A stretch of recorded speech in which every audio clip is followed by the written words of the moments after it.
अस्सलाम वालेकुम दोस्तों, मैं हूं अब्दुल अमीन। आप देख रहे हैं डिजी कंप्यूटिंग चैनल। आज के इस वीडियो में मैं आपको बताऊंगा कि एसपीएससी में कैसे रजिस्टर करना है, उसमें जो है अपना अकाउंट जो है वो कैसे बनाना है, उसके बाद किसी भी पोस्ट में अप्लाई कैसे करना है। तो चलते हैं कंप्यूटर स्क्रीन की तरफ।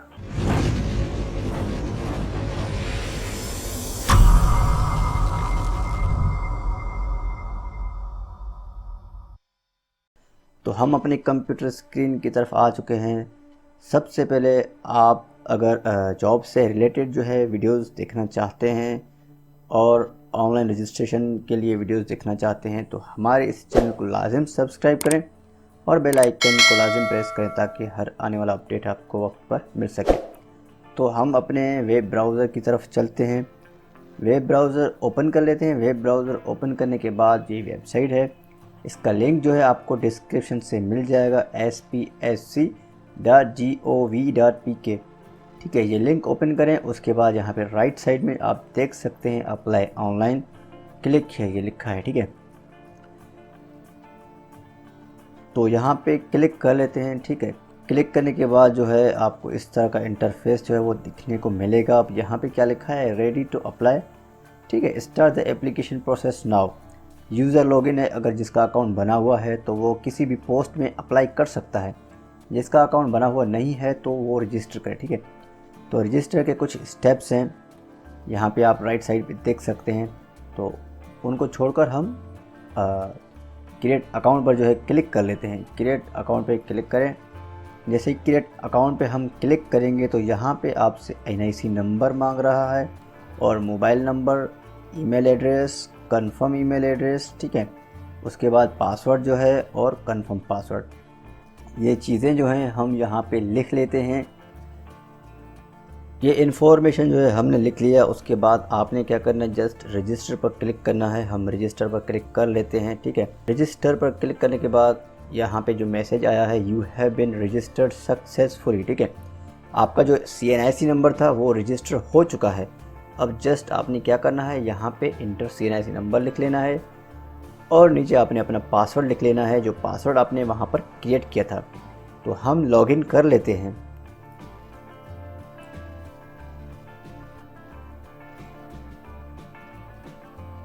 हमारा जो है अकाउंट है वो लॉगिन हो गया है। ठीक है, लॉगिन होने के बाद कुछ पर्सनल इन्फॉर्मेशन है आपने वो देने हैं और जो दूसरा डेटा है आपने वो यहाँ पर देना है प्रॉपरली। ठीक है, करेक्ट डेटा आपने इंटर करना है। ऊपर जो चीज़ें हैं मैं आपको बताता चलता हूँ स्टेप बाय स्टेप। आपने वीडियो को फॉलो करना है। ठीक है, स्किप करेंगे तो आपको कुछ भी समझ में नहीं आएगा। अब यहाँ पे आपने अपना फुल नेम लिख लेना है, जो आपका नाम है। ठीक है, फादर्स नेम आपने लिख लेना है। उसके बाद अगर कोई फ़ीमेल है तो उसको अपना हस्बैंड नेम लिख लेना है। ईमेल एड्रेस लिखा हुआ है ऑलरेडी, आप इसे चेंज भी कर सकते हैं। पोस्टल एड्रेस जो है आपका आपने वो लिख लेना है। परमानेंट एड्रेस लिख लेना है यहाँ पर। उसके बाद डोमिसाइल जो है, आप रूरल एरिया से बिलोंग करते हैं या अर्बन से, आपने वो सेलेक्ट कर लेना है। डिस्ट्रिक्ट ऑफ डोमिसाइल है, आपने वो सेलेक्ट कर लेना है। डेट ऑफ बर्थ है आपका, ठीक है, आपने वो लिख लेना है यहाँ पे। और उसके बाद नीचे लिखा है गवर्नमेंट सर्वेंट। अगर आप गवर्नमेंट सर्वेंट हैं तो आप येस पे क्लिक करेंगे, अदरवाइज़ नो पे क्लिक करेंगे। जेंडर आपका क्या है, मेल है, फीमेल है। और मैरिटल स्टेटस जो है, आप सिंगल हैं या मैरिड हैं, वो आपने लिख लेना है। रिलीजन आपने लिख लेना है, मुस्लिम, नॉन मुस्लिम, आप जो भी हैं। और फ़ोन नंबर वो ज़रूरी नहीं है। और उसके बाद जो है यहाँ पे मोबाइल नंबर आपने वो लिख लेना है। फाइनल पे जो है यहाँ पे फ़ोटो अपलोड, आपने फ़ोटो जो है वो अपलोड कर लेना है। तो ये चीज़ें हैं, आप अपना जो इन्फॉर्मेशन है आपने वो लिख लेना है। और मैं जो है अपना इन्फॉर्मेशन यहाँ पर लिख लेता हूँ। डेटा जो है हमने मुकम्मल लिख लिया है। उसके बाद फाइनल पे जो है पिक्चर, फ़ोटो जो है वो अपलोड करना है। ठीक है, फ़ोटो अब यहाँ पे आप देखें, you must upload passport size photo with white background and your head must face the camera directly with both eyes open and full face in view. ठीक है, पासपोर्ट साइज़ फ़ोटो होना चाहिए, बैकग्राउंड वाइट होना चाहिए। ठीक है, तो हम यहाँ से इमेज जो है वो सेलेक्ट कर लेते हैं। ठीक है, फ़िलहाल हमारे पास वाइट बैकग्राउंड वाला जो है इमेज वो नहीं है। फ़िलहाल हम इसको ही जो है हम रख लेते हैं, बाद में भी आप चेंज कर सकते हो इमेज। ठीक है, ओपन कर लिया हमें। ठीक है, और फाइल का साइज़ जो है कम से 500 KB से कम होना चाहिए, ठीक है। ये जो है फ़ोटो हमने सेलेक्ट कर लिया। उसके बाद आपने सिर्फ सेव एंड नेक्स्ट पे क्लिक कर लेना है, ठीक है। सेव और नेक्स्ट हमने कर लिया, ठीक है। उसके बाद प्रोसेस होगा थोड़ा। आपका प्रोफाइल जो है वो अपडेट हो चुका है। आप यहाँ पे लेफ़्ट साइड पर देख सकते हैं, हम पहले पर्सनल इन्फॉर्मेशन पर थे, अब हम एजुकेशनल इन्फॉर्मेशन पे हैं। उसके बाद लास्ट जो है वो सर्विस एंड जॉब इन्फॉर्मेशन है, ठीक है। अभी एजुकेशन जो है, ये जो टैब है इस पर आपने क्या करना है, ठीक है। Describe one level of education at a time, inter most recent education first. आपकी जो तालीम है मोस्ट रिसेंट जो आपने किया है, आपने बैचलर्स किया है, एमए किया है, जो भी आपने मोस्ट रिसेंट जो है एजुकेशन किया है ना, तो आपने पहले वो यहाँ पर जो है इंटर करना है, ठीक है। अब हम ग्रेजुएशन हमने कंप्लीट किया, तो हम पहले जो है ग्रेजुएशन का जो भी डेटा है वो यहाँ पे लिख लेंगे। हम सेलेक्ट कर लेते हैं ग्रेजुएशन जो है हमारा।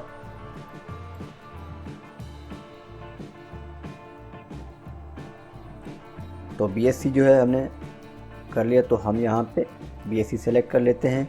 रिज़ल्ट डिक्लेरेशन डेट जो है, ठीक है, तो रिज़ल्ट डिक्लेरेशन डेट हम यहाँ पे लिख लेते हैं। हमारा रिज़ल्ट जो डिक्लेयर हुआ है 26 सितंबर 2022, ठीक है। बोर्ड जो है आपका, बोर्ड या यूनिवर्सिटी, आपने यहाँ जिस यूनिवर्सिटी से आपने बीएससी किया या जिस बोर्ड से आपने कोई भी जो है एजुकेशन किया, तो आपने यहाँ पे वो बोर्ड या यूनिवर्सिटी जो है वो सिलेक्ट कर लेना है। तो हम अपना यूनिवर्सिटी सेलेक्ट कर लेते हैं, शाह अब्दुल लतीफ़ यूनिवर्सिटी खैरपुर। उसके बाद अगर ऊपर जो है आपका बोर्ड या यूनिवर्सिटी मौजूद नहीं है, तो अदर्स में आप अपना बोर्ड या यूनिवर्सिटी लिख लें मैन्युअली, ठीक है। उसके बाद सीजीपीए, डिवीज़न या ग्रेड जो आपका है आपने वो लिख लेना है, ठीक है। तो हम डिवीज़न लिख लेते हैं, फर्स्ट डिवीज़न, ठीक है। मेजर सब्जेक्ट्स जो हैं आपने वो लिख लेने हैं यहाँ पे।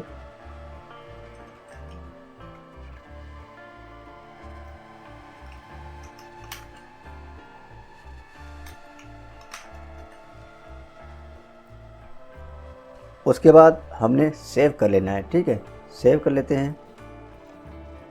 जैसे ही हमने सेव कर लिया, ऊपर आप देख सकते हैं डिग्री बीएससी बोर्ड जो है वो चीज़ ऊपर हमारा जो एक एजुकेशन का ऊपर जो एक सेक्शन था हमारा वो कंप्लीट हो चुका है बीएससी का। और उसके बाद हम जो है अभी इंटरमीडिएट सेलेक्ट करेंगे। इंटरमीडिएट के बाद हम जो है मैट्रिक सेलेक्ट करेंगे।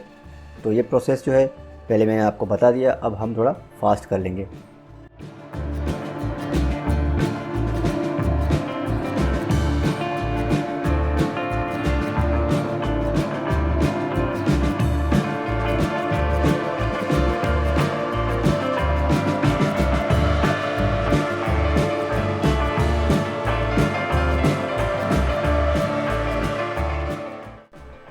तो एजुकेशनल इन्फॉर्मेशन जो भी था वो हमने दे दिया। अब हम चलेंगे कोर्स और सर्टिफिकेट रजिस्ट्रेशन वगैरह की तरफ। अब हम करेंगे नेक्स्ट पे क्लिक कर लेते हैं। नेक्स्ट पे क्लिक कर लिया। अब यहाँ पे आपने अगर डिप्लोमा किया या कोई आपके पास सर्टिफिकेट है सीआईटी वगैरह का, या कोई और जो है आपने कोई ट्रेनिंग वगैरह की है, तो उसके हिसाब से आप यहाँ पे वो जो है अपना जो मज़ीद एजुकेशन है वो यहाँ पे आप कोर्सेज़ वगैरह ऐड कर सकते हैं। तो हम यहाँ पे जो है अपना डिप्लोमा जो है वो ऐड कर लेते हैं, ठीक है। यहाँ पे हम लिख लेते हैं जो हमारा रजिस्ट्रेशन नंबर है, जो कि आपके सर्टिफिकेट या मार्कशीट जो है उसमें लिखा होगा।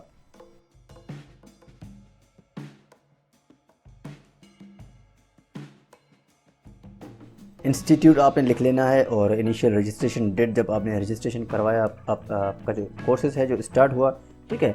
और रजिस्ट्रेशन आपका कितना वैलिड रहा है, क्योंकि अगर आपने 1 ईयर डिप्लोमा किया है तो उस हिसाब से आपने यहाँ पे टेट लगाना है, ठीक है। तो इंस्टीट्यूट हम लिख लेते हैं।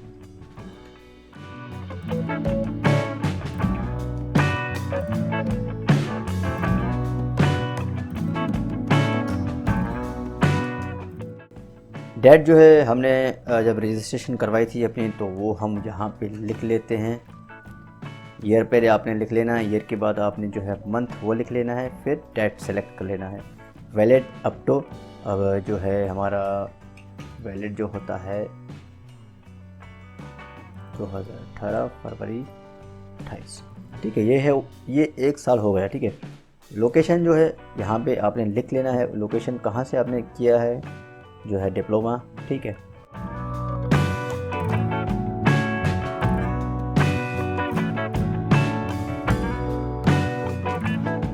उसके बाद ग्रेड लिख लेना है, ग्रेड लिख लेते हैं। फिर ड्यूरेशन, अब 1 साल का कोर्स है तो ड्यूरेशन 52 वीक्स।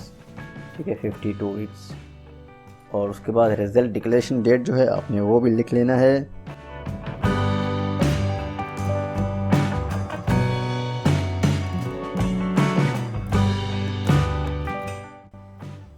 ये चीज़ें जो हैं हमने वो लिख ली है। अब यहाँ पे हमें करना है सेव कर लेते हैं। ठीक है, तो ये चीज़ जो है ये भी हमारा ऐड हो गया, जो कोर्सेज था हमने सेलेक्ट किए।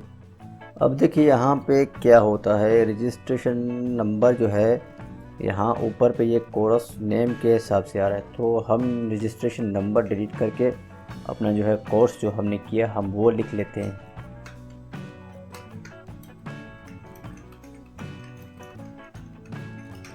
ठीक है, ये चीज़ इसीलिए बता रहा हूँ क्योंकि अगर हम रजिस्ट्रेशन नंबर लिख लेते हैं तो ऊपर रजिस्ट्रेशन नंबर आ जाता है, तो हम यहाँ पे वो कोर्स लिख लेते हैं, डिप्लोमा इन इंफॉर्मेशन टेक्नोलॉजी। और दूसरा सब कुछ ऐसे ही रहने दें, फिर सेव करें दोबारा। अब देखें कोर्स नेम जो है वो करेक्ट हो गया है। ठीक है, अगर कोई और भी आपने कोर्सेज वगैरह कर लिए हैं तो आप वो भी यहाँ पे जो है कर सकते हैं ऐड। उसके बाद है रिसर्च पब्लिकेशंस, आपने कुछ रिसर्चेस वगैरह किए हैं, अगर आप एक जर्नलिस्ट हैं या आप पब्लिशर हैं तो आप उस हिसाब से यहाँ पे जो चीज़ें हैं आपने ऐड कर सकते हैं। अगर नहीं, अदरवाइज़ हम थर्ड जो स्टेप है हम वहाँ पे चलेंगे, नेक्स्ट कर लेते हैं। ठीक है, अगर आपके पास कोई जॉब है, ऑलरेडी आप गवर्नमेंट में हैं, तो आपने यहाँ पे वो चीज़ें लिख लेनी हैं। अदरवाइज़ अगर आपने प्राइवेट कहीं पर भी जॉब किया है तो आप वो चीज़ें भी यहाँ पे दें। अपना एक्सपीरियंस जो है आप वो ऐड करें तो बेहतर है। ठीक है, तो हम अपना एक्सपीरियंस जो है वो यहाँ पर ऐड कर लेते हैं। जो हमारे पास एक्सपीरियंस है हमने वो चीज़ें यहाँ पे लिख लिए हैं। ठीक है, तो उसके बाद आपने सेव कर लेना है, सेव कर लेते हैं। जो सेव जैसे ही हो जाए आपका जो है पोस्ट ऊपर आ जाएगा, डिपार्टमेंट जहाँ पे आप काम करते हैं वो आ जाएगा। अगर उसको आपने एडिट कर लेना हो आप वो भी कर सकते हैं। और फाइनल पे आपने करना क्या है, फिनिश करना है। हम फिनिश कर लेते हैं।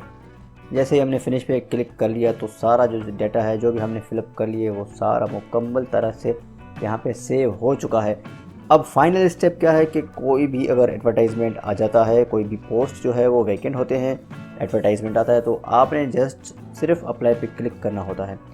उसके बाद कोई आपको इशू नहीं है अप्लाई करने में। जस्ट आपने अपनी आईडी जो है सिंध पब्लिक सर्विस कमीशन में लॉगिन कर लेना है। लॉगिन करने के बाद जस्ट आपने अप्लाई करना है। तो अवेलेबल जॉब्स पे आप जाएंगे, अवेलेबल जॉब्स जो भी जॉब्स अवेलेबल होंगे यहाँ पे आपको दिखने को मिलेंगे, उनका डिपार्टमेंट, जॉब टाइटल और पे स्केल जो भी है। जहाँ पर भी आप अप्लाई कर सकते हैं, जहाँ पर भी आप अप्लाई करना चाहते हैं आप जस्ट अप्लाई नाउ पे क्लिक करेंगे। कोई भी एक पोस्ट आपने सिलेक्ट कर लेना है। ठीक है, फॉर एग्ज़ाम्पल मैं कोई भी एक जो है पोस्ट है वो सिलेक्ट कर लेता हूँ। यहाँ पे अप्लाई नाउ पे आप क्लिक करें। जैसे अप्लाई नाउ पे आप क्लिक करेंगे तो यहाँ पे बैंक रिसिप्ट डेट, आपने जो चालान पे किया है SPSC वालों का, तो यहाँ पे वो रिसिप्ट डेट लिख लेना है। आज किया, कल किया, परसों किया। ठीक है, वो चीज़ें आपने यहाँ पे लिख लेने हैं भाई। जो भी तारीख है वो डेट लगा लेंगे आपने। और बैंक रिसिप्ट नंबर मैन्युअली आपकी चालान पर जो है वो लिखा होगा बैंक वालों की तरफ से, उनका जो है एक रजिस्ट्रेशन नंबर होता है। ठीक है, वो वहाँ पे लिख लेते हैं। फिर जो भी आए 10 आए, 15 आए, 20 आए, जो भी नंबर लिखा होगा आपने वो यहाँ पे लिख लेना है। ठीक है, बैंक नेम नेशनल बैंक से ही बाज़ों का दिन के चालान पे होते हैं, क्योंकि स्टेट बैंक की तरफ कोई जाएगा भी नहीं।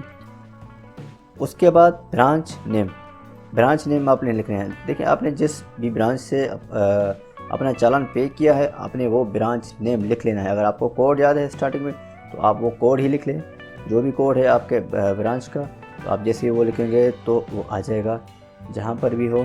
ठीक है, वो आ जाएगा। ठीक है, वो आपने सेलेक्ट कर लेना है। सेलेक्ट जैसे आप कर लेंगे उसके बाद अमाउंट आई थिंक 500 जो है इनका होता है मैक्सिमम या मिनिमम आप कह सकते हैं।